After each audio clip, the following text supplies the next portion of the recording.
Hello. Welcome to the Legal Aspects and Ethics in Banking course. Today we are going to learn about the first topic of this course, which is the relationship of banker and customer. Before we proceed, let me inform you about the learning outcomes of this topic. At the end of this topic, you should be able to define banking business and customer, identify the elements of contract between banker and customer, and explain the types of relationship between banker and customer. Now let us talk about subtopic 1.1, which is banker and customer. We will discuss briefly about the definition of banking business and customer, as well as the rights and duties of a banker and a customer. Bank is defined as someone who carries on banking business. According to the Financial Services Act 2013, banking business may refer to activities such as receiving deposit in any currency or deposit account, paying or collecting check, providing loans and advances, and any provisions allowed by the Ministry of Finance. This definition was emphasized in the case of United Dominion Trust Limited versus Kirkwood. On the other hand, customer has no statutory or legal definition. Common law gives the definition of customer as a person who has an account with the bank. This definition is widely used in the Malaysian banking system. Moreover, there are 5 legal cases that can be referred to in defining customer.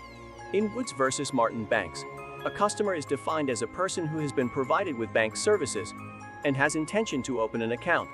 In Ladbroke and Company versus Todd, a customer is someone who has submitted an application to open a bank account. In Great Western Railway versus London and Country Banking Company Limited, a person is a customer only if he has an account with the bank. In Oriental Bank versus Rubber Industry, a single transaction with the bank is enough to consider a person as the bank's customer. In Hedley Byrne versus Heller, a person is a customer if he accepts bank's advice. These are the rights and duties of a banker. As a banker, you need to know what are your duties so you can perform them professionally, and at the same time, you also need to know your rights so you can make decisions wisely, especially when encountering with problems, especially problems related with your customers or clients. For instance, the case of Buckingham and Company versus London and Midland Bank emphasized the banker's right to set off or combine accounts.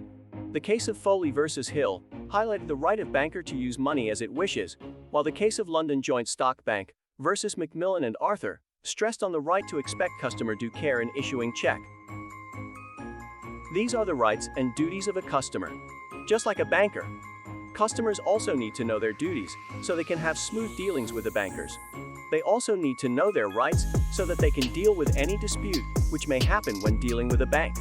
For instance, the London Joint Stock Bank versus Macmillan and Arthur case stressed on the duty of customer to exercise reasonable care in drawing check, while in the case of Greenwood versus Martin Bank, emphasized the duty of customer to notify bank promptly if they notice any forgeries.